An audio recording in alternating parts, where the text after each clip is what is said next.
अस्सलाम वालेकुम, सत श्री अकाल। मैं हरमीत सिंह। दोस्तों, गुज़िश्ता दिनों आपने ट्विटर पर खबर मैंने आपने देखी होगी कि शहबाज शरीफ, असद कैसर और बैरिस्टर गौहर मिले हैं, और मैंने लिखा था उस पर कि वो अवामी मफाद के लिए नहीं बल्कि एक माफिया के तहफ़्फ़ुज़ का मुतालबा लेकर गए हैं। वजह ये थी कि तंबाकू पर टैक्स ख़त्म किया जाए। अब कहा जा रहा है कि ये टैक्स किसान अदा करता है। सवाबी 400 में तंबाकू की काश्त ज़्यादा है तो उनकी मफाद के लिए बोले, ऐसा हरगिज नहीं है दोस्तों। तंबाकू पर आए 390 रुपए फी किलो एडवांस एडजस्टेबल टैक्स के खिलाफ जारी मुहिम की असल हकीकत आपके सामने मैं रख लेता हूँ।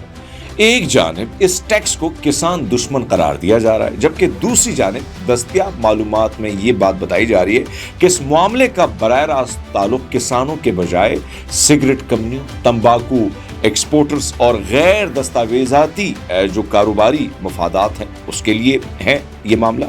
FBI के कवायद के मुताबिक ग्रीन लीफ थ्रेशिंग यूनिट्स में प्रोसेस होने वाले तंबाकू जो है वो 390 रुपए फी किलो एडवांस एडजस्टेबल टैक्स उस पर लागू है।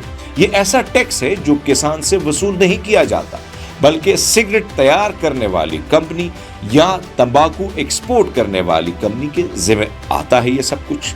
मजीद ये कि मुताल्लिका कंपनी बाद अज़ां इसे अपने टैक्स गोशवारों में एडजस्ट या क्लेम भी कर सकते हैं। सवाल ये है कि अगर ये टैक्स किसान पर लागू ही नहीं होता तो फिर किसान के नाम पर एहतजाज और दबाव की सियासत क्यों की जा रही है। मामले का एक अहम पहलू ये भी है कि तंबाकू एक्सपोर्ट करने वाली कंपनियों की जानिब से इस टैक्स की वापसी या एडजस्टमेंट के दावे कम देखे में आए हैं। इसकी एक नई मुमकिन वजह ये हो सकती है कि रिफंड या एडजस्टमेंट के अमल में कंपनियों को अपनी मुकम्मल माली दस्तावेजात, टैक्स रिकॉर्ड और कारोबारी तफसीलात FBI के सामने पेश करना पड़ती है, जिससे गैर दस्तावेजी लेन देन और मुमकिन टैक्स बेज़ाब्तियां जो है वो सामने आ सकती हैं। इसी तनाजुर में FBI की जानिब से रजिस्टर गोदामों, खाम माल और सिगरेट की तरसील व ज़ख़ीरा अंदोज़ी जो है उसके खिलाफ कार्रवाइयों को भी मौजू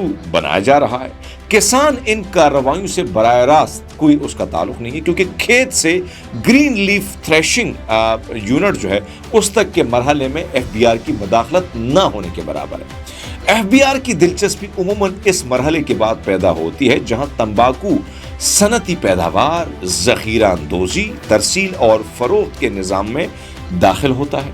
अब आते हैं तहरीक इंसाफ के रहनुमाओं की वज़ीर आज़म शहबाज शरीफ से जो मुलाकात और मुतालबात का जो मामला है, यानी उस तरफ। नाज़रीन, ऐसे वक्त में जब अलीमा खान मुसलसल इमरान खान से मुलाकात और उनके हुकूक के लिए एहतजाज कर रही है, पार्टी के रहनुमाओं का तंबाकू इंडस्ट्री से मुतालिक मुतालबात के नए हुकूमती शख्सियात से राब्ते कारकुनों के लिए तशवीश का बायस हो सकते हैं। यानी सीधी सी बात है, अब माफिया को बचाने के लिए तो आप मुलाकातें कर रहे हैं और कर सकते हैं। अपने काज के लिए गिरफ्तार जो हजारों कारकुन हैं उनके लिए आप क्या कर रहे हैं? सवाल तो उठे। मेरे जराये के मुताबिक पार्टी के अंदर भी इस मुलाकात को सिर्फ एक पॉलिसी मामला नहीं बल्कि मखसूस कारोबारी मफादात की नुमाइंदगी के तौर पर जो है ये देखा जा रहा है। उनके मुताबिक अगर मुतालबात का ताल्लुक ऐसे शोबों से है जिनका फ़ायदा बराह रास्त बड़ी सिगरेट या तंबाकू कंपनियों को पहुँचाना है, तो फिर इसे किसानों की तहरीक करार देना हक़ाइक़ के मुनाफी है।